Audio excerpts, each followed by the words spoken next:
हरियाणा की हर अपडेट के लिए बेल आइकन दबाएं और सब्सक्राइब करें STV हरियाणा न्यूज।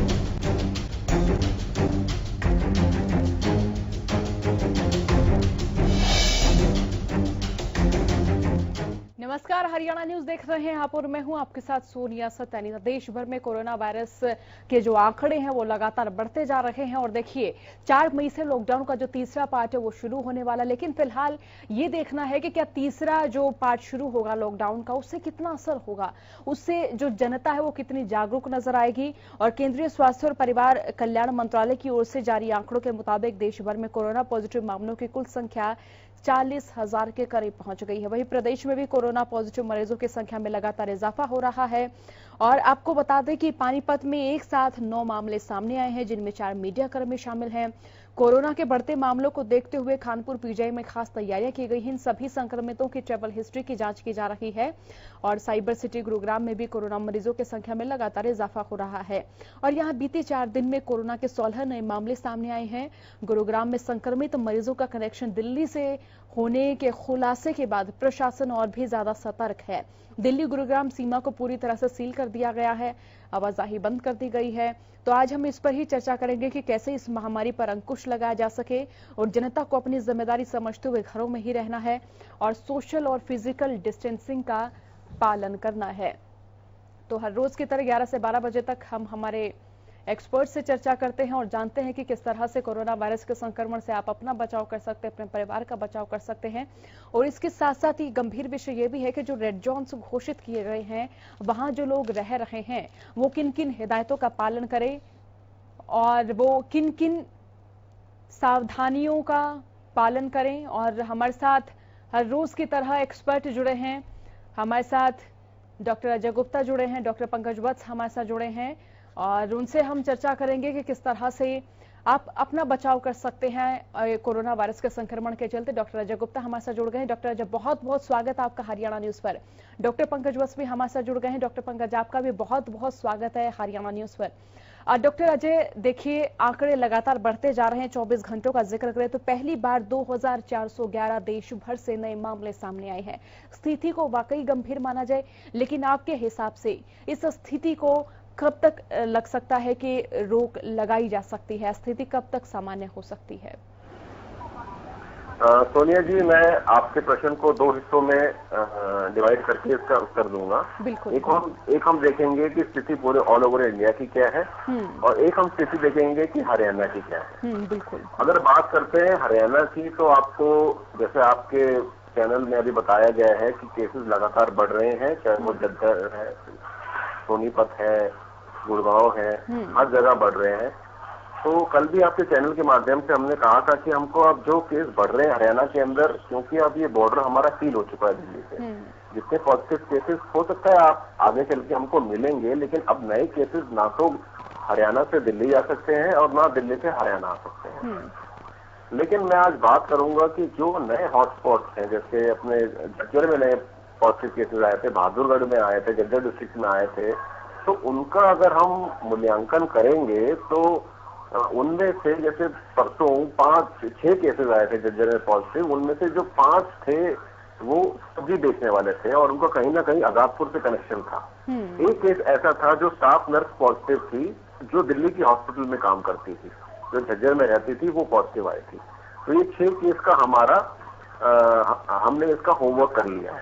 अब झज्जर में जबकि केस पॉजिटिव आने लगे तो मैं सराहना करूंगा प्रशासन की, वहां पर जो सिविल सर्जन साहब हैं या अन्य हेल्थ कर्मचारी हैं। अब उन्होंने क्या किया कि रैंडम सैंपलिंग करी।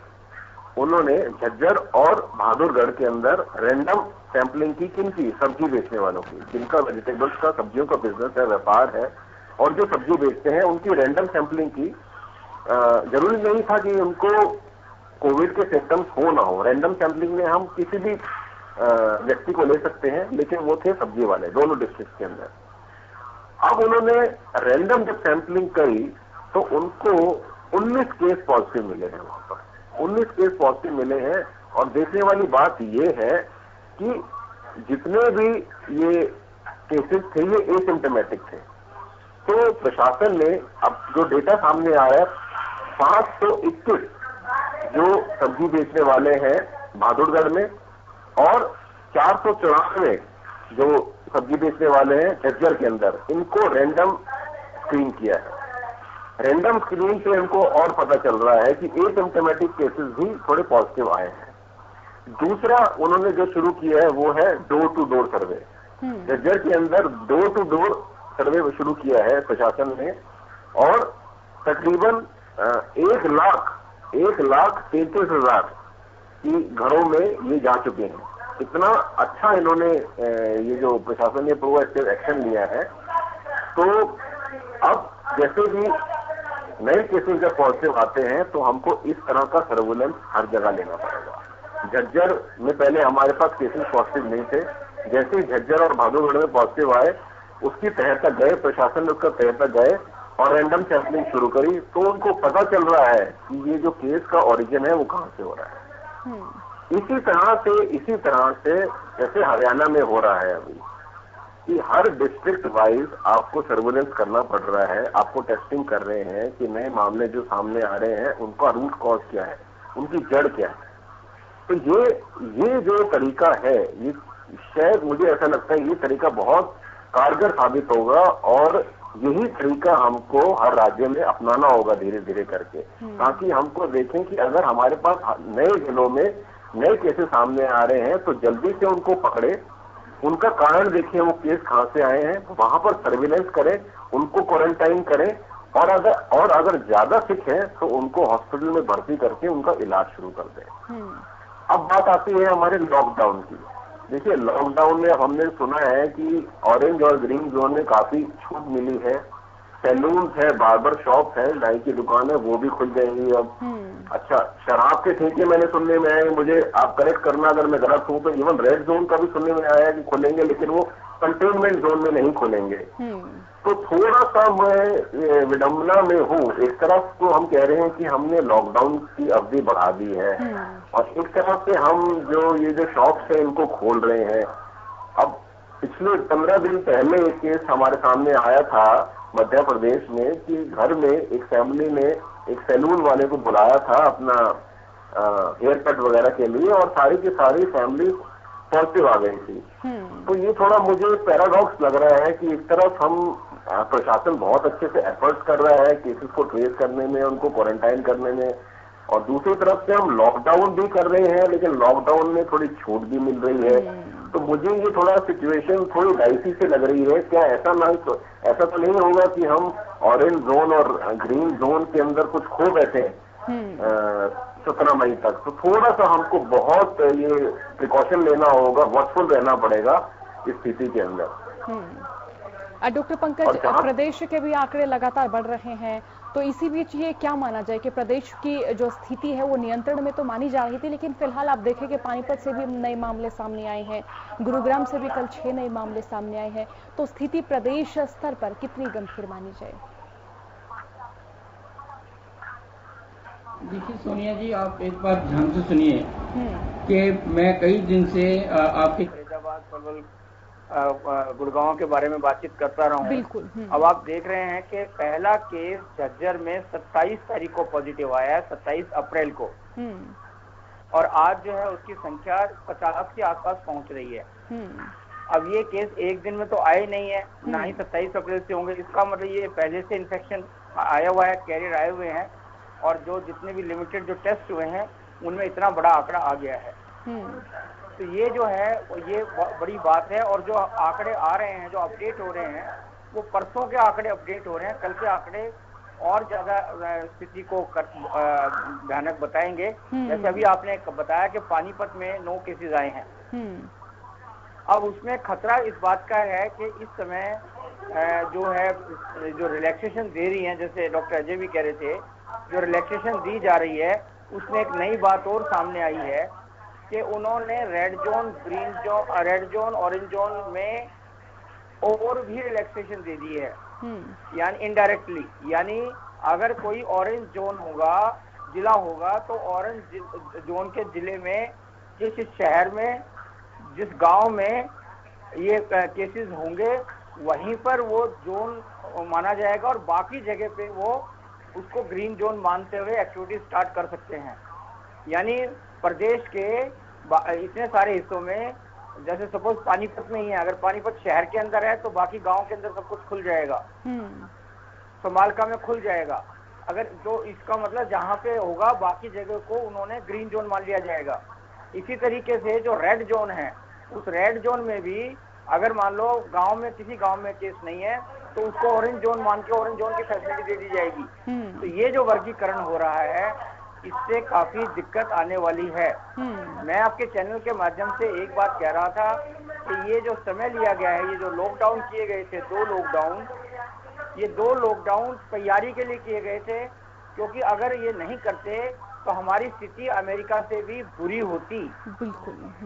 अगर ये लॉकडाउन नहीं होते तो, क्योंकि हम बिल्कुल किसी भी तरीके से साधन से, संपन्न से, व्यवहार से तैयार नहीं थे। थिकली पॉपुलेटेड थे, 130 करोड़ की पॉपुलेशन थी, तो वो एक बहुत बड़ी महामारी के रूप में उभर के आता, विश्व में 1 नंबर पे भारत का नाम होता। लेकिन लॉकडाउन के 2 चरण करने के बाद ये स्थिति जो है वो भयानक स्थिति रुक गई। कर्व जो है वो ऊपर जाकर फ्लैट होता हुआ नजर आ रहा है, लेकिन पिछले 2 दिन से आप देख रहे हैं कि और बढ़ गया है ये कर्व जो है। ये अब जो आंकड़े हैं वो 2500 के आसपास प्रतिदिन केसेस बढ़ रहे हैं। अगर आप हरियाणा का भी देखेंगे तो आप देख रहे हैं कि 30 तारीख को 28 केस, 1 तारीख को 18 केस और 2 तारीख को 19 केस। तो इस तरीके से आप देख रहे हैं कि ये आंकड़ा भी बढ़ रहा है, जहाँ पहले 2 या 4 या 5 होते थे। तो अब जब टेस्टिंग फैसिलिटीज बढ़ जाएंगी, लोगों के मोमेंट्स बढ़ जाएंगे, तो ये संख्या बहुत अधिक होने वाली है, ऐसा मुझे लग रहा है। तो अब इन्होंने जो जोनिंग करके जो रिलैक्सेशन की है, ये भी एक किस्म से टेस्टिंग की जा रही है, प्रिपरेशन फॉर दी वर्स्ट के लिए की जा रही है। तो जगह जगह पर ये चीज करके देख ली जाए और उसके अनुसार स्थिति को भाप लिया जाए। लेकिन जनता को एक बात सोचनी होगी कि ये लॉकडाउन उनके लिए पूर्णतः नहीं खुला है। ये green zone, red zone, orange zone जो है, ये एडमिनिस्ट्रेशन के लिए कुछ रिलैक्सेशन देने के लिए है, जो बहुत मजबूरी वाली चीजें होती थी। जनता को अभी भी अपने घर में, अपने घर को, अपने मोहल्ले को रेड जोन में मानते हुए सारी वो जो डॉक्टर्स द्वारा एडवाइजरी जारी की जा रही है, स्वास्थ्य विभाग द्वारा जो एडवाइजरी की जा रही है, उसका पालन पहले की तरह ही करना होगा। सोशल डिस्टेंसिंग, मास्क पहनना, एक दूसरे से दूरी बनाए रखना, अनचाही चीजों को नहीं छूना, जहाँ पर इन्फेक्शन हो सकता है उन स्थानों को नहीं छूना, बार बार हैंड वॉश करना, बाहर घर से बाहर नहीं निकलना, बहुत मजबूरी है तभी निकलना, केवल यंगस्टर्स बाहर निकलें, अडल्ट बाहर निकले, ना बच्चे बाहर निकले, ना बुजुर्ग बाहर निकले। यानी अभी आपको अपने घरों को रेड जोन मानते हुए ही कार्रवाई करनी है। ऐसा नहीं है कि 7 बजे तक खुल गया है तो अब आप एक काम करें कि 7 बजे से लेकर 7 बजे तक आप बाहर रहें और उसके बाद आप घर में लौटे, इन्फेक्शन लेके, कोरोना वायरस को अपने साथ लेकर अपने बुजुर्गों और अपने बच्चों की जिंदगी से खिलवाड़ करने के लिए। तो ये 7 बजे से 7 बजे तक केवल इसलिए खोला गया है कि मजबूरीवश अगर बाहर जाना पड़े तो 7 बजे से 7 बजे के समय में जाएं, लेकिन जान रहे मजबूरीवश जाना पड़े तो आपको अभी भी अपने एरियाज को रेड जोन मानकर ही करना है।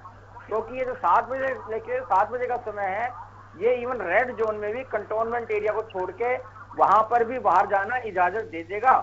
तो ये ध्यान रहे कि ये रेड जोन आपको अभी भी अपने चारों तरफ बनाए रखना है, अपने गली मोहल्लों में और बाकी जगह पे ये मान के चलना है कि रेड जोन रहना है। अगर आपके घर में बाहर से कोई व्यक्ति आता है, दूसरे डिस्ट्रिक्ट से व्यक्ति आता है, दूसरे मोहल्ले से व्यक्ति आता है, तो आप ये सोच के चलिएगा कि कोई बड़ी बात नहीं कि वो इन्फेक्शन आपके पास लेके जा रहा है। तो अभी भी आपको एक दूसरे के घर आना जाना, कहीं ऐसा ना हो कि सरकार ने 7 बजे के बाद समय इसलिए रखा कि लोग पार्टी ना करें, लोग एक दूसरे के यहाँ ठहरे नहीं, बाकी नहीं करें, तो उसको ध्यान में रखते हुए ये कहा और ताकि थोड़ा कंट्रोल किया जा सके, इसलिए 7 बजे से लेकर 7 बजे का टाइम दिया है। पर ऐसा नहीं कि लोग जो रात को सजने वाली महफिलें हैं वो दिन में ही सजाएं, ठीक है, और वो रिलैक्सेशन दे दें।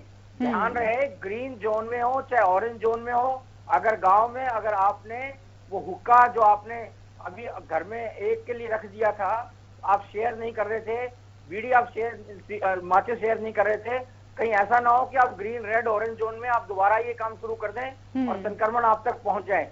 आपको अभी भी चाहे जोन किसी भी जोन में आप रह रहे हैं, आपको अपने तरफ रेड जोन का जो प्रिकॉशंस लेनी है उसको पहले की भांति रखना है।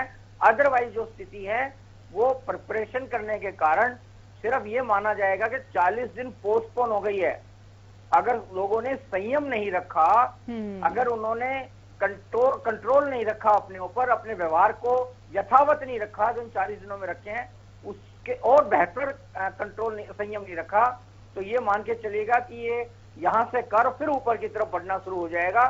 सिर्फ ये माना जाएगा कि 40 दिन हमें मिले इस कर्व को फ्लैटन करने में, ऊपर जाके और प्रिपरेशन करने में। लेकिन ये ध्यान रहे, ये कर्व अगर ऊपर की तरफ गया तो जो हमने प्रिपरेशन की है, जो साधन हमने डेवलप किए हैं, जो पीपीई मास्क, जो दवाइयां, जो अस्पतालों में कोविड सेंटर, जो मैन पावर की है, वो अभी भी लिमिटेड है। अमेरिका जैसी स्थिति, इटली जैसी स्थिति, बाकी देशों जैसी स्थिति को के लेवल पे अगर संक्रमण पहुंचा तो उस स्थिति से निपटने के लिए अभी भी हम तैयार नहीं है। ये केवल कुछ दिन ये संसाधन हमारे चल पाएंगे, फिर हमारी और गहरी स्थिति हो जाएंगी। इसलिए आपके चैनल के माध्यम से मैं फिर बार बार अनुरोध कर रहा हूं कि आप ये मान के चलें कि आप अभी भी इर्रेस्पेक्टिव ऑफ, चाहे आप ग्रीन रेड ऑरेंज किसी भी जोन में है, आप अपने घर में, घर के बाहर, घर के आसपास रेड जोन मानते हुए ही कार्रवाई करेंगे, संयम रखेंगे। बिल्कुल। हाँ डॉक्टर अजय, लॉकडाउन का तीसरा पार्ट 4 मई से शुरू हो रहा है। ऐसे में स्वास्थ्य व्यवस्थाओं को बेहद गरीबी से देखा, जो खामियां रही, जो खूबियां रही, सभी को बड़ी गरीबी से देखा। तो जिस तरह से तीसरा लॉकडाउन शुरू हो रहा है, उसी तरह से स्वास्थ्य व्यवस्थाओं में इजाफा करने की जरूरत महसूस की जा रही है क्या? सोनिया जी, देखिए ऐसा है कि हमको 2-3 चीजों पे, अगर हम जब लॉकडाउन के तीसरे चरण में जा रहे हैं तो अब हर राज्य सरकार को आइडिया हो गया है, उनको ये पता चल गया है कि उनको कहाँ इम्प्रूवमेंट की जरूरत है, बिल्कुल किस डिस्ट्रिक्ट में इम्प्रूवमेंट की जरूरत है, किस जिले में इम्प्रूवमेंट की जरूरत है और कितने लेवल पे इम्प्रूवमेंट की जरूरत है। अब उनको आइडेंटिफाई करके वहीं पर उनको अपना थोड़ा एक्सपेंडिचर देना होगा। अब 2-3 चीजें हैं। एक तो आपको टेस्टिंग बढ़ानी पड़ेगी। अब हम ये नहीं कह सकते कि हमारे पास टेस्टिंग किट्स नहीं है या नहीं आ रही है। अब काफी टाइम हो चुका है इसके ऊपर, चाहे हमको RT-PCR करना है, चाहे रैपिड टेस्ट करने हैं। अब हमको मास स्क्रीनिंग की जरूरत आन पड़ी है, तो रैंडम सैंपलिंग लेकर हमको टेस्टिंग एक तो बढ़ानी पड़ेगी। टेस्टिंग का अभी जो सिचुएशन है पूरे भारत के अंदर, जो ICMR ने डेटा रिलीज किया है, मैं आपको PCR टेस्ट का, RT-PCR टेस्ट के बारे में बता रहा हूँ कि अब तक इन्होंने भारत में 10,40,000 टेस्ट कंडक्ट करे टिल डेट। और जो स्पीड जो ICMR कह रहा है वो प्रतिदिन उन्होंने बढ़ाई है, वो है 70,000 टेस्ट रोज के कर रहे हैं वो हिंदुस्तान के अंदर। आपको याद होगा कि हर्षवर्धन जी का बयान आया था कि वो 31 मई से 1 लाख रोज के टेस्ट करना चाहते हैं। बिल्कुल। तो एक तो आपको हर राज्य के अंदर जितने भी हमारे, और स्पेशली जिन राज्यों में मैक्सिमम केसेस है, जैसे महाराष्ट्र है, गुजरात है, दिल्ली है, आपका तमिलनाडु है, उत्तर प्रदेश है, इन जिलों के अंदर तो आपको किट्स तो बिल्कुल भी कमी होनी नहीं चाहिए। सबसे पहले हमको स्क्रीन करके आइडेंटिफाई करना है, आइडेंटिफाई करके हमको आइसोलेशन करना है, उनका क्वारंटाइन करना है जितने भी सिक पेशेंट है। अब हॉटस्पॉट के अंदर हमको हॉटस्पॉट एरियाज के अंदर कोविड-19 डेडिकेटेड हॉस्पिटल करने हैं, चाहे आप ESI हॉस्पिटल्स हैं, सरकारी हॉस्पिटल्स हैं या प्राइवेट हॉस्पिटल्स हैं, जिनसे सरकार टाई अप कर सकती है। Dedicated Covid hospitals at least hotspot area के अंदर आपको बनाने पड़ेंगे। तो मुझे ऐसा लगता है कि 2-3 चीजें अगर मैं समराइज करूंगा इसको, एक तो टेस्टिंग बेहद बहुत ज्यादा होनी चाहिए, बढ़ा देनी चाहिए, डोर टू डोर सर्वेलेंस कर देना चाहिए हॉटस्पॉट एरिया के अंदर, क्वारंटाइन कर देना चाहिए जो भी पॉजिटिव आते हैं, कोविड-19 डेडिकेटेड हॉस्पिटल्स आइडेंटिफाई करना चाहिए, और जितने भी अभी भी रिमोट एरियाज के अंदर जितने भी हम प्रिकॉशंस हैं कोविड के, उनके बारे में डोर टू डोर या मीडिया के थ्रू, इलेक्ट्रॉनिक मीडिया या प्रिंट मीडिया के थ्रू उनको डूज एंड डोंट्स हमेशा हमको सर्कुलेट करते रहना चाहिए। डॉक्टर अजय, जिस तरह से हम जिक्र कर रहे हैं स्वास्थ्य व्यवस्थाओं का, तो जिस तरह से कोविड हॉस्पिटल्स का आपने जिक्र किया, इनके अलावा जो छोटी मोटी जो बीमारियां हैं उनके लिए ओपीडी तो हालांकि खुलने वाली है, और जो नॉर्मल हॉस्पिटल है, क्या दोनों में जो है असमानता की जाए, कोविड हॉस्पिटल हो दूसरा नॉर्मल हॉस्पिटल हो? सोनी जी देखिए, ऐसा है कुछ हॉस्पिटल्स ने बहुत अच्छा काम किया है। जैसे अगर उनके पास 2-3 बिल्डिंग है या ब्लॉक है हॉस्पिटल्स के, तो उन्होंने एक अपना ब्लॉक या एक बिल्डिंग है वो कोविड पेशेंट्स के लिए डेडिकेट कर दी है। जैसे पिछले दिनों हमने मैक्स का सुना था कि मैक्स में एक ब्लॉक है या एक बिल्डिंग है, उन्होंने एक डेडिकेट कर दी ताकि जो कोविड और नॉन कोविड पेशेंट है उनका आपस में मिक्सअप ना हो। बिल्कुल उनकी, क्योंकि अब सरकार को डेफिनेटली, अब जैसे गुड़गांव में है, गुड़गांव में कहा गया है कि 3 शायद कोविड-19 डेडिकेटेड हॉस्पिटल्स हैं। एक तो ईएसआई है हमारे सेक्टर 9 के अंदर, एक जो एसजीटी मेडिकल कॉलेज है बुटेरा के अंदर, एक वो है, और एक सुनने में आ रहा है मिडियोर हॉस्पिटल है जो रॉकलैंड के अंदर। तो ये गुड़गांव के अंदर 3 डेडिकेटेड उन्होंने कोविड-19 हॉस्पिटल करे हैं। और जो हॉस्पिटल जो कोविड और नॉन कोविड सेवाएं दे सकता है, उनको अपना एक फ्लोर, एक ब्लॉक या फिर एक बिल्डिंग डेडिकेट करनी पड़ेगी ताकि कोविड नॉन कोविड जो पेशेंट है उनका इलाज भी संभव हो। आज थोड़े नॉन कोविड पेशेंट भी खतरे में है, क्योंकि डॉक्टर्स, पैरामेडिकल स्टाफ है, उनको लगता है कि ऐसा तो नहीं है कि इनको बीमारी कुछ और है, हो सकता है इनको कोविड ना हो। तो थोड़ा सा एक मन में हेजिटेशन आ जाता है जो हमको दूर करना है ताकि हमारे जो नॉन कोविड पेशेंट्स हैं वो सफर ना करें। और डॉक्टर अजय, हम दूसरे राज्यों का जिक्र कर रहे हैं कि जो राज्य ज्यादा संक्रमण के केस हैं जिन राज्यों में, तो उनमें सरकार को ज्यादा एहतियात बरतने की जरूरत है। तो इसी तरह से अगर हरियाणा का जिक्र किया जाए तो हरियाणा में रेड जोन भी बांटे गए हैं, ग्रीन जोन्स भी बांटे गए, ऑरेंज जोन्स भी बांटे गए हैं। तो हरियाणा में स्थिति क्या नजर आ रही है फिलहाल?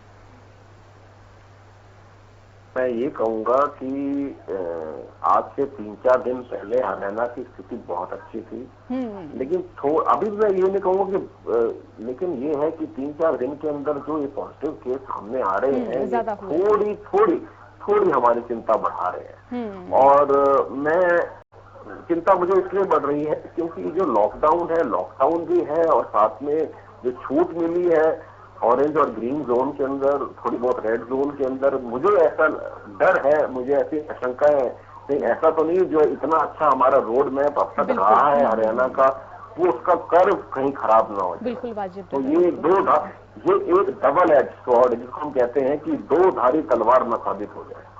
बिल्कुल। एक्सपर्ट की ओर से कहा भी जा रहा है डॉक्टर अजय कि इस तरह की जो छूट है वो फिलहाल ना दे जाए, क्योंकि तीसरा चरण है, तीसरे चरण के बीच में देखा जा सकता है, क्योंकि 17 मई तक अभी काफी दिन पड़े हैं। इन काफी दिनों में ये भी देखा जा सकता है कि संक्रमण के कितने मामले कम हो रहे हैं और किस तरह से कम हो रहे हैं, और अभी तो लोग पहचान चुके हैं कि रोजमर्रा की किन किन चीजों की ज्यादा आवश्यकता है। तो ऐसे में जैसे एक्सपर्ट भी कह रहे हैं कि इस तरह के जो निर्णय हैं वो फिलहाल नहीं लिए जाने चाहिए। सोनिया जी, अब मुझे एक बात बताइए, इन्होंने कहा है कि बार्बर शॉप और सैलून खोल दिए जाए। अब मुझे बताइए कि अगर हम अपने बाल कटवाते हैं या जो भी हमको काम कराना है सैलून में या बार्बर शॉप में, क्या वो सोशल डिस्टेंसिंग से हो सकता है? नहीं, बिल्कुल नहीं हो सकता है। चाहे मैं मास्क पहन लूं, जो बार्बर मेरे बाल काट रहा है, कर रहा है, वो पॉसिबल है क्या?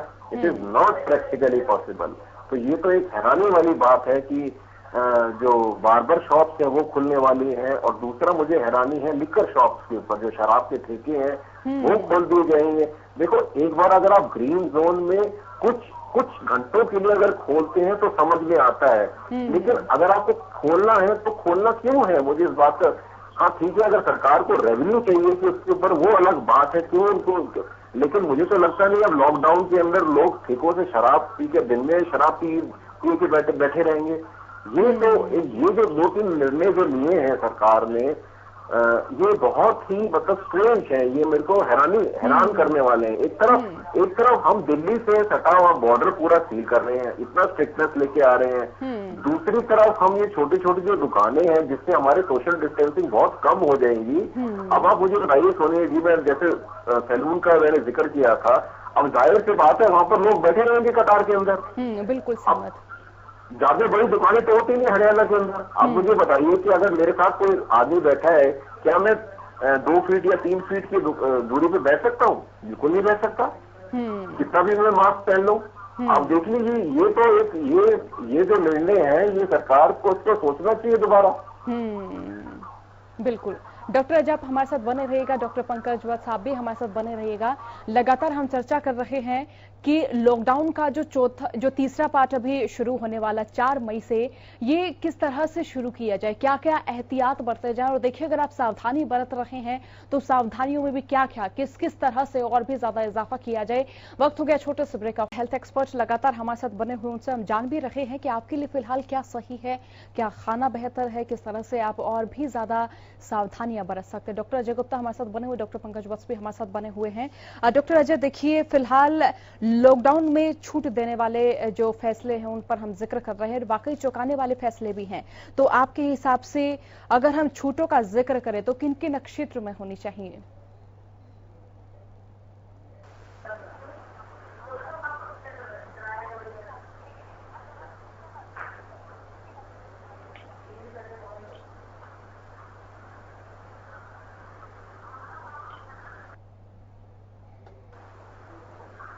डॉक्टर अजय, क्या आप हमें सुन पा रहे हैं? हाँ जी, हाँ जी, हाँ जी, हाँ जी। अच्छा डॉक्टर अजय, सवाल ये है कि अभी से लॉकडाउन में छूट देने वाले जो फैसले हैं उन पर हम जिक्र कर रहे हैं और ये फैसले काफी चौंकाने वाले भी हैं।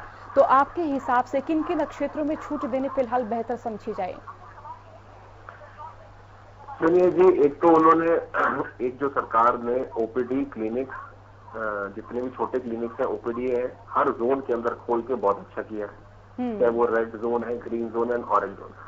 इससे ये है कि हर पेशेंट को या जिस आम आदमी को कुछ डाउट होता है वो जा सकता है, डॉक्टर से परामर्श ले सकता है अपना सेफ्टी प्रिकॉशन लेकर। ये बहुत अच्छा फैसला है।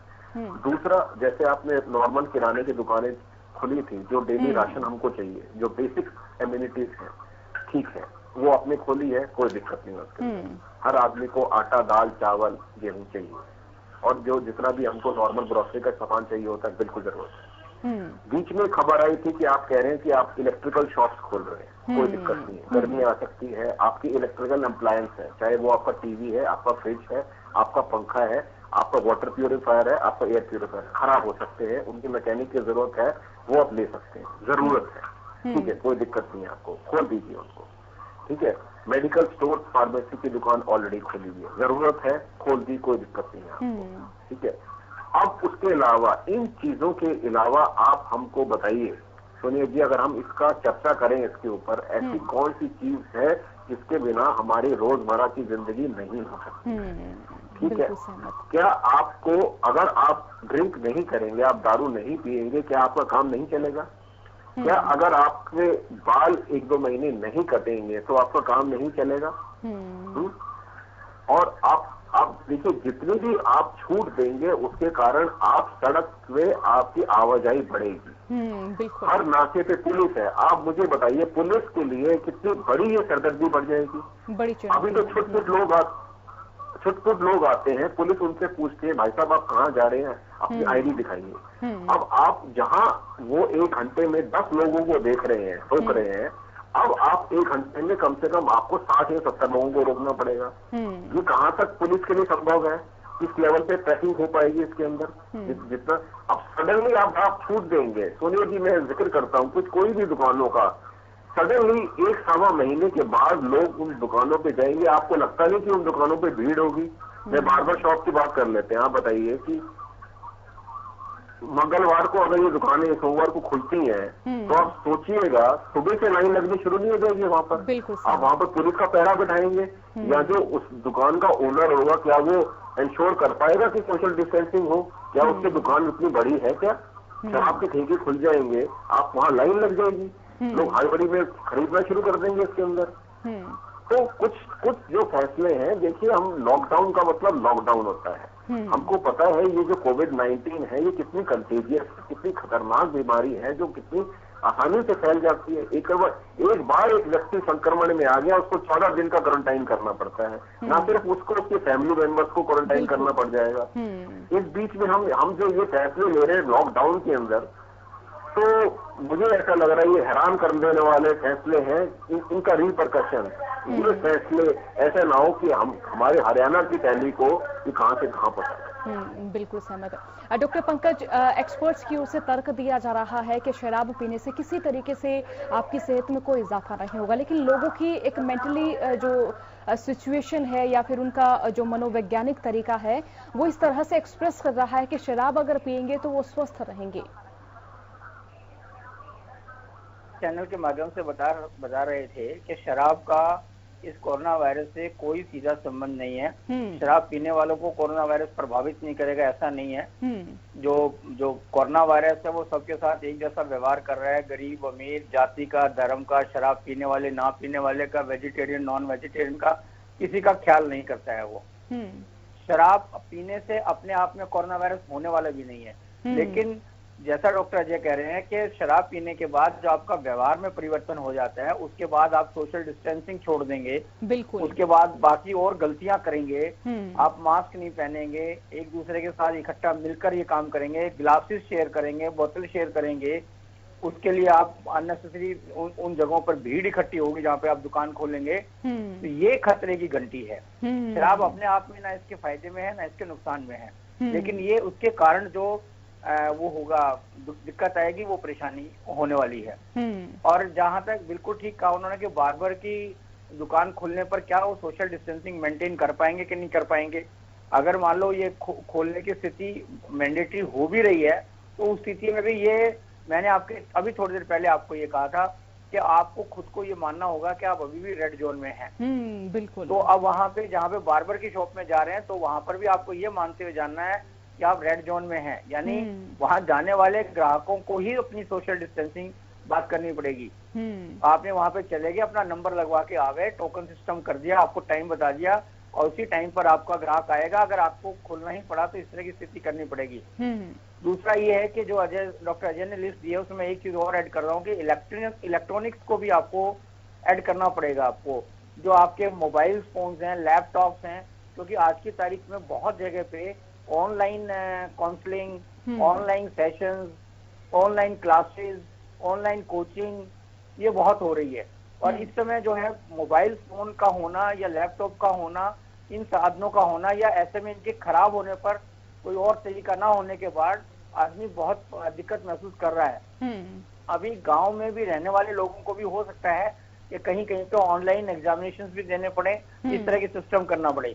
तो यहाँ पर भी आपको रिलैक्सेशन देना पड़ेगा, वो किसी भी फॉर्म में हो सकता है, चाहे आप उसका फॉर्म कुछ भी बताएं। दूसरा ये है कि इसी तरीके से सरकार द्वारा भी, यूनिवर्सिटी यूजीसी द्वारा भी, विभिन्न विश्वविद्यालयों द्वारा भी, डीडी चैनल्स के माध्यम से, बाकी माध्यम से भी इस तरह की ट्रेनिंग, कोचिंग वगैरह सारी दी जा रही है, उनका सिस्टम बढ़ाया जा रहा है। तो इसलिए इवन आपको टीवी की जो दुकान है सेल परचेज का, उसको भी आपको चाहे ई कॉमर्स के थ्रू करें या उन दुकानों को खोलें या बाकी करें, वहां पर इन सब चीजों को भी आपको खोलना चाहिए, खोलना उचित रहेगा। तो दूसरी बात यह कि आज मैं आपके चैनल के माध्यम से एक बात और ध्यान दिलाना चाहूंगा, बल्कि मैं डॉक्टर्स कम्युनिटी की तरफ से, पैरामेडिकल मेडिकल स्टाफ की तरफ से, डॉक्टर्स कम्युनिटी की तरफ से धन्यवाद करना चाहूंगा सशस्त्र सेनाओं का। सशस्त्र सेनाओं ने पूरे भारत में जल, थल, नभ तीनों से जो स्वागत किया है और जो कोरोना वॉरियर्स का सम्मान किया है, मैं तहे दिल से पूरी डॉक्टर कम्युनिटी की तरफ से और मेडिकल स्टाफ की तरफ से तहे दिल से सशस्त्र सेनाओं का बहुत बहुत धन्यवाद करना चाहता हूं। देखिए, सशस्त्र सेना भी खुद अपने आप में बहुत बड़ा भाग इसमें निभा रही है। उन्होंने जगह जगह पे हॉस्पिटल और जो हमारे बाहर से विदेशों से आए थे उनके कैंप्स में, वो भी बहुत काम कर रहे हैं। तो मैं, जैसे उन्होंने हमारा सम्मान और स्वागत किया है, उसी तरीके से आपके चैनल के माध्यम से अब डॉक्टर्स कम्युनिटी की तरफ से उनका भी बहुत बहुत धन्यवाद करना चाहूंगा। उनका सम्मान हमेशा हमारे दिल में बना रहेगा, समाज के दिल में उनका सम्मान और बढ़ेगा, ये मेरा कहना है। जहां तक आपकी हरियाणा की स्थिति है, मैं पिछले 3-4 दिन से चैनल्स के आपके माध्यम से कह रहा हूं, अभी भी जो गलती सरकार कर रही है वो गुड़गांव और झज्जर जैसे जिलों को भी ऑरेंज जोन में डाल रही है। ये बहुत खतरनाक होने वाला है। दूसरा, उनको जो बैरियर्स हैं, अगर जैसे आउटर रिंग और इंटरनल रिंग रोड और आउटर रिंग रोड का मैं कॉन्सेप्ट दे रहा हूं कि दिल्ली बॉर्डर से लगी हुई सीमाओं को सील करना होगा, ऐसे ही इन 4 जिलों को, इवन आपको एनसीआर के जिलों को, यानी आपको पानीपत तक देखेगा, पानीपत में अभी आपने बताया कि इतने केसेस आ गए हैं, तो जो एनसीआर में एरिया में आने वाले जितने भी जिले हैं, इर्रेस्पेक्टिव ऑफ डाटा, उनको ग्रीन रेड जोन मानते हुए उनके बाहर की सीमाओं को भी ऑरेंज जोन से सील करना पड़ेगा। अदरवाइज ये पूरा हरियाणा आने वाले समय में आपको इस तरह के केसेस बढ़ने बिल्कुल मिलेंगे, यकायक बढ़ेंगे। झज्जर में पहला केस 28 तारीख को आया था। 3-4 दिन में वो कई जिलों को पार करते हुए 40 की सीमा तक पहुंच गया। 5वां मोस्ट संक्रमित एरिया हो गया। तो इसलिए अब आप देख सकते हैं, पानीपत में आप बता रहे हैं बढ़ रहे हैं, ठीक है। तो ऐसी स्थिति में अभी आपके अंबाला में एक डेथ हुई है, चंडीगढ़ में बहुत केसेस बढ़ रहे हैं। चंडीगढ़ के कारण आपका अंबाला और पंचकुला जो है वो आपका होने वाला है। तो ये इसलिए मैं बार बार कह रहा हूं कि अभी भी सभी लोगों को, जन साधारण को तो ये मानना होगा कि अभी भी वो रेड जोन में ही रह रहे हैं, और जो एडवाइजरी डॉक्टर्स द्वारा जारी की गई है, स्वास्थ्य द्वारा की गई है, उसको अपने आप को रेड जोन में मानते हुए ही कंटिन्यू करें। अभी बेशक ये तैयारी हो रही है आगे जो खोलने के लिए, सर्विसेज खोलने के लिए। अगर हम यहाँ नहीं खोल पाए तो ये पार्शियल लॉकडाउन जो है, जो रिलैक्सेशन दी गई है, तो ये अगली बार कुछ जिलों में और उठा ली जाएंगी और ये लॉकडाउन फिर और आगे बढ़ेगा। अगर हम चाहते हैं कि ये ग्राफ हमारा नीचे आए तो हम सब लोगों को रेड जोन में मानते हुए अपना धर्म पालन करना होगा, संयम से काम करना होगा। और डॉक्टर पंकज, कोरोना की प्रजनन दर दूसरे फ्लू से तेज मानी जा रही है। रिपोर्ट्स कह भी रही हैं कि ये वायरस देर तक रहेगा, तो कितने महीने और लगे, कितने दिन और इनकी संभावना मानी जाए? देखिए, वायरस अब ये इतनी जल्दी जाने वाला नहीं है। अभी आप देख रहे थे कि झज्जर में 40 लोग आए हैं, इसका मतलब ये नहीं था कि वहाँ वायरस नहीं था, वहाँ वायरस था, उसकी डिटेक्शन नहीं हुई थी, टेस्टिंग नहीं हुई थी। डॉक्टर अजय ने आपको बताया कि अभी 70,000 का आंकड़ा ही हम पार कर पाए हैं टेस्टिंग का। 130 करोड़ की जनता में 70,000 जो है, आप अगर टेस्टिंग कर रहे हैं तो कहाँ मान्य रहेगा। और आप देख रहे हैं कि जहाँ पे बहुत ज्यादा केसेस बढ़ रहे हैं वहां पे क्या होगा। आपके गुड़गांव में, सॉरी आपके हरियाणा में केवल 1000 टेस्टिंग हुई है। अब ये आंकड़े परसों के हैं, 1000 टेस्टिंग हुई है, जिसमें से केवल 19 पॉजिटिव मिले हैं। अगर यही टेस्टिंग का आंकड़ा जो है वो 1000 पर डिस्ट्रिक्ट भी कर दिया जाए तो 22,000 होगा। क्योंकि पर डिस्ट्रिक्ट नहीं भी करेंगे, मान लो गुड़गांव जैसे बड़े बड़े बड़े जिलों में अगर 2000 एवरेज की बात कर रहा हूँ, तो ये टेस्टिंग जो है इसको बढ़ाना होगा। और हमें सारी गतिविधियां यही मानकर चलनी होगी कि हम अभी भी रेड जोन में हैं। अभी भी टेस्टिंग हमें बढ़ानी होगी, काफी संख्या में हमें टेस्टिंग बढ़ानी होगी, क्योंकि ये जो कोरोना वायरस है वो कैरियर्स बढ़ा रहा है। अब संक्रमण के साथ साथ कोरोना कैरियर्स बढ़ा रहा है, वो अपनी संख्या को कोरोना कैरियर्स के रूप में आगे बढ़ा रहा है। ऐसी स्थिति में अभी तक देखिए पूरे उसमें 10 लाख के करीब जो है वो केवल टेस्ट हुए हैं। तो ये 40 दिन में, और उससे पहले जब ये लॉकडाउन शुरू हुआ था तब से लेके अब तक आप देखेंगे तो 10 लाख 10.5 लाख टेस्ट कोई कीमत नहीं रखते हैं। इतने बड़े देश में अगर 10 लाख टेस्ट पर डे भी हो तब जाकर एक्चुअल स्थिति का पता लगेगा कि कोरोना वायरस कहां तक पहुंच चुका है, कहां कहीं अपने रूट जमा चुका है। अन्यथा जगह जगह पर ये कोरोना वायरस लक्षण और बिना लक्षण के बढ़ता रहेगा, और ऐसे पेचेस हमें जगह जगह पे मिलते रहेंगे। जैसे अभी झज्जर आया, जब नो केस पानीपत के आए, तो जगह जगह पर ये अपना रूप दिखाता रहेगा। स्थिति और भी ज्यादा गंभीर फिर हो सकती है। डॉक्टर अजय, इस महामारी ने वो हासिल करवाया है जो हमें इससे पहले कभी हासिल नहीं हुआ। बात मास्क की करें, पीपीई की करें, वेंटिलेटर्स की करें, आईसीयू बेड्स की करें, तो इस तरह से एक नई सोच, नई ऊर्जा भी स्वास्थ्य विभाग को मिली है। तो कहीं ना कहीं पॉजिटिविटी भी मानी जाए इस सिचुएशन।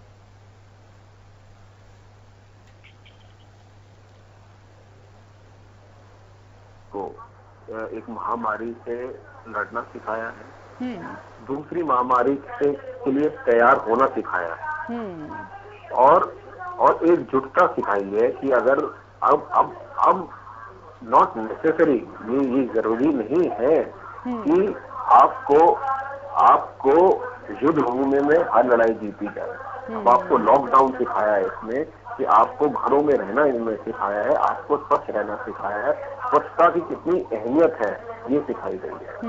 तो मुझे ऐसा लगता है कि अननेसेसरी, जैसे हम रोड पे घूमते रहते थे, दिन काम के लिए लोग चलते रहते थे, तो पोल्यूशन बढ़ता था, पॉपुलेशन बढ़ती थी, भीड़ बढ़ती थी, ट्रैफिक बढ़ता था, पेट्रोल कंजम्पशन होता था। ये हद तक कुछ जो पॉजिटिव आप कह रहे हैं डेफिनेटली इसे सबसे पहले जो मैं हिंदुस्तान की बात करने वाला हूँ, आने वाले समय में कोई भी सरकार हो, चाहे राज्य सरकार है, केंद्र सरकार है, उसको एक रोड मैप तैयार करना पड़ेगा स्वास्थ्य के लिए एक अलग जो बजट है, और उस बजट के अंदर बहुत बढ़ोतरी करनी पड़ेगी। आपको अपनी स्वास्थ्य सेवाएं को दुरुस्त करना होगा हर क्षेत्र में, ना सिर्फ सिटीज के अंदर। मैं आपसे गांव की बात कर रहा हूँ, गांव देहात तक भी आपको बड़े हॉस्पिटल्स पहुंचाने होंगे। अभी ये महामारी हमको नहीं लगता कि अभी गांव में पहुंची है, और भगवान ना करे ये महामारी गांव तक पहुंचे। तो आने वाले समय में हमको एक रोड मैप तैयार करना पड़ेगा कि हमको हॉस्पिटल्स और बनाने पड़ेंगे, डॉक्टर्स का रिक्रूटमेंट और करना पड़ेगा, पैरामेडिकल स्टाफ को ट्रेनिंग दिला के उनका रिक्रूटमेंट करना पड़ेगा, एक रोड मैप, एक प्लानिंग तैयार करनी पड़ेगी हर राज्य के अंदर, हर क्षेत्र के अंदर, हर गांव के अंदर, ताकि हम आगे चल के अगर इसका second wave, third wave, fourth wave, आगे यहाँ कोई और बीमारी महामारी आती है तो इसके लिए हमको तैयारी जरूर करनी पड़ेगी आगे। डॉक्टर पंकज, कल से लॉकडाउन का जो तीसरा चरण है वो शुरू होने वाला है। ऐसे में लोग जो पहले से सावधानी बरतते आ रहे हैं उनमें इजाफा करने की जरूरत फिलहाल महसूस की जा रही है। तो आप तमाम दर्शकों को किन किन सावधानियों को बताना चाहेंगे, दर्शकों तक क्या संदेश आप पहुंचाना चाहेंगे?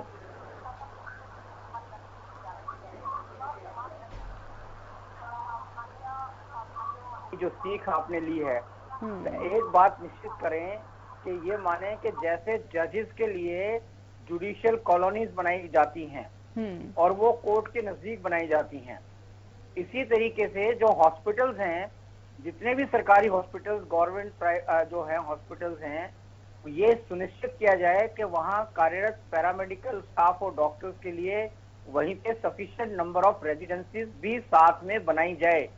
ये पार्ट ऑफ स्ट्रेटजी ही होना चाहिए, ताकि भविष्य में अगर ऐसी स्थिति हो तो इन हॉस्पिटल्स के अंदर कैंपस में ही जो है आपको पैरामेडिकल और मेडिकल स्टाफ मिल जाए।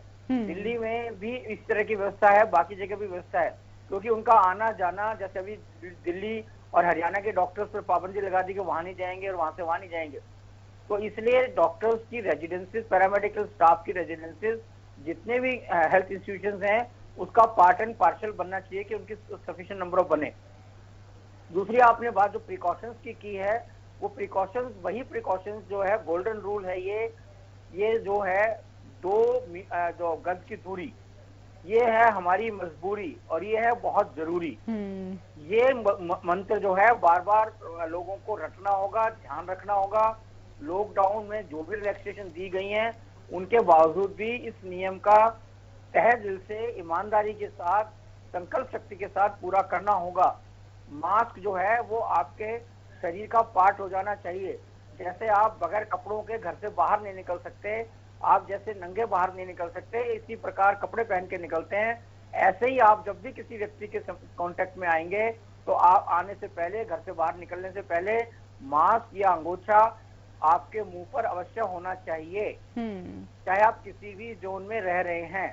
सैनिटाइजर पहले की तरह आप अपने पास रखेंगे, साबुन का उपयोग पहले से और ज्यादा बढ़ा देंगे, क्योंकि जब ये चीजें खुल गई हैं तो मोमेंट्स बढ़ेंगे, लोग एक दूसरे के कांटेक्ट में आएंगे, बाजारों में, गलियों में, सड़कों में, उद्यानों में, उद्योगों में संख्या बढ़ेगी। इसका मतलब जो आपको जो अभी जो खतरा था वो कई गुना बढ़ने वाला है हर व्यक्ति के लिए। अब सपोज मान लो मेरा ही बच्चा है, अब वो कल से बाहर जाएगा, यंग बच्चे बाहर जाएंगे, 40 दिन के लॉकडाउन के बाद पार्टिंग करेंगे, लोग एक दूसरे से मिलेंगे जुलेंगे, ऐसे ही अडल्ट, सभी अडल्ट करेंगे, और उसके बाद वो जो वापस घर आएंगे तो हो सकता है कि वो कोरोना वायरस लेकर आए। इसलिए बुजुर्गों को विशेष ख्याल रखना पड़ेगा कि उनको अब अपने घर में अपने बच्चों से भी सोशल डिस्टेंसिंग और बढ़ानी होगी और ध्यान देना होगा, क्योंकि अब आप खतरे के जोन में जा रहे हैं। आप जो है सभी व्यक्ति खतरे के जोन में जा रहे हैं। जो बाहर निकलेंगे वो बाहर खतरे के जोन में जा रहे हैं, और बाहर आने के बाद वो घर में आ रहे हैं, तो घर में बैठे हुए बुजुर्ग और बीमार व्यक्ति खतरे के जोन में आ रहे हैं। तो ये लॉकडाउन में जो रिलैक्सेशन दी गई है, इससे हर व्यक्ति के खतरे का लेवल जो है वो बढ़ गया है। और आप देख रहे हैं ये ऐसा है जैसे मान लो हम तालाब के किनारे अंदर की तरफ जाएं, शुरू में पानी कम होता है और जब आगे जाएंगे तो जाते जाते गहराई बढ़ती चली जाती है।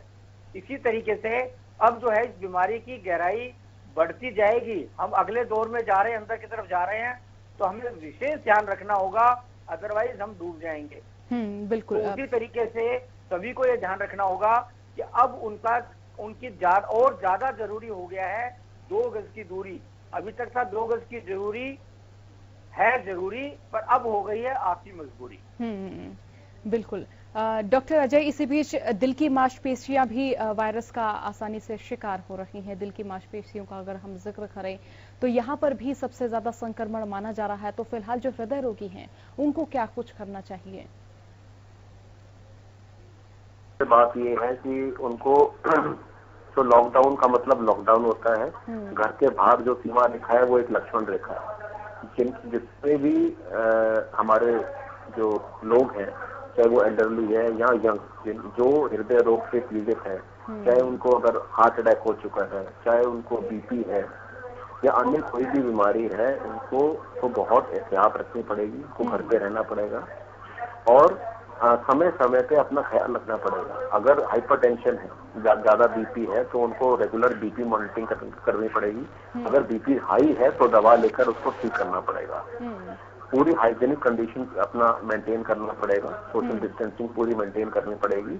और अगर उनको लगता है कि कोई उनको सिम्टम आ रहा है जो कि बिल्कुल कंट्रोल नहीं हो पा रहा है, डॉक्टर का परामर्श लेना चाहिए, फोन करना चाहिए। अगर उनको लगता है डॉक्टर कह रहे हैं कि हॉस्पिटल में आना चाहिए, डेफिनेटली उनको जाकर अपना ट्रीटमेंट कराना चाहिए। तो मेरे हिसाब से अपना प्रिकॉशन पूरा लेना है, अपना जो मॉनिटर है बीपी वगैरह वो पूरा अपना मॉनिटर करना है, दवा रेगुलरली लेनी है और जो खान पीन है वो भी उनको ऐसा बाहर का तो बिल्कुल नहीं खाना है। खाना सिर्फ घर का खाना है। हरी सब्जी ज्यादा अच्छे से खाएं, फ्रूट्स वगैरह खाएं, जितना भी लाइट रह सकते हैं, पानी अच्छे से पिए, लाइट खाना, अच्छे से अपने आप को हाइड्रेट रखें, हम तंदुरुस्त रहेंगे। और बाहर से कोई भी सामान हम पैकेज में ले रहे हैं तो वो खरीदारी करते वक्त क्या क्या सावधानियां बरतें डॉक्टर अजय? देखिए, ऐसा है कि सबसे पहले तो जब हम खरीदारी करने जाते हैं, अगर हमारे साथ में कोई भाई बंधु आगे खड़ा है तो उसको हमको सोशल डिस्टेंसिंग मेंटेन करनी है उसके अंदर। और कोशिश करें कि हम अपने साथ एक सैनिटाइजर लेके जाएं। सब्जी लेने से पहले या ग्रोसरी सामान लेने से पहले अपने हाथ को सैनिटाइज कर लें। जब हम लेके आएंगे तो उसको अलग रख दिया जाए और अपने हाथ सैनिटाइज कर दिए जाए। मैं तो ये भी कहूंगा कि अगर वो पैकेट है, कोई पैकेट लेके आए हैं तो उस पैकेट को पहले सैनिटाइज कर सकते हैं, उसके बाद आप सैनिटाइजर लगा सकते हैं, उसके बाद उसको आप ओपन कर सकते हैं। अगर आप सब्जी लेके आए हैं तो सब्जी को आप गर्म पानी में छोड़ सकते हैं। गर्म पानी में छोड़कर उसको थोड़ी देर, घंटा 2 घंटा आप गर्म पानी में छोड़ दीजिए, फिर उसको धो के अगर आप अगले दिन बनाते हैं उसको तो बहुत अच्छी बात है। उसको कई लोग कहते हैं कि अगर आप विनेगर में डालेंगे तो विनेगर बिल्कुल काट देता है, तो आप विनेगर में भी डाल सकते हैं। तो ये सब चीजें थोड़ी बहुत प्रिकॉशंस है। अपना सैनिटाइजर अपने साथ रखें। जो भी आपको खाना है धो के खाइए। कोई पैकेट है, पैकेट को साफ करके खाइए, उसको ओपन कीजिए और उसके बाद। बिल्कुल। डॉक्टर अजय, बहुत बहुत शुक्रिया हमारे साथ जुड़ने के लिए। डॉक्टर पंकज, आपका भी बहुत बहुत शुक्रिया हमारे साथ जुड़ने के लिए और तमाम दर्शकों को बताने के लिए कि किस तरह से आप कोरोना वायरस के संक्रमण से खुद का बचाव कर सकते हैं। और देखिए, 4 मई से लॉकडाउन का तीसरा चरण शुरू होने वाला है और हमारी जो जिम्मेदारियां हैं वो भी दोगुनी हमें यहाँ पर महसूस करने, क्योंकि देखिए लगातार लॉकडाउन था, हम अपने घरों में रह रहे हैं और तमाम जो नियम सरकार की ओर से बताए गए उनका भी हम तहे दिल से पालन कर रहे हैं। लेकिन कहीं कहीं से खबरें भी आ रही हैं कि लॉकडाउन के नियमों का जनता उल्लंघन कर रही है। लेकिन अभी हमें हमारी जिम्मेदारियों का दोगुना निर्वहन करना है। हमें सोचना है कि अब की बार हम कोरोना वायरस को मात जरूर देंगे और ये जो लॉकडाउन का तीसरा चरण है, ये चरण तीसरा ही रहे, चौथा चरण ना आए, ये हमें सोचना है। फिलहाल के लिए इतना ही। बने रहिए हरियाणा न्यूज के साथ। नमस्कार।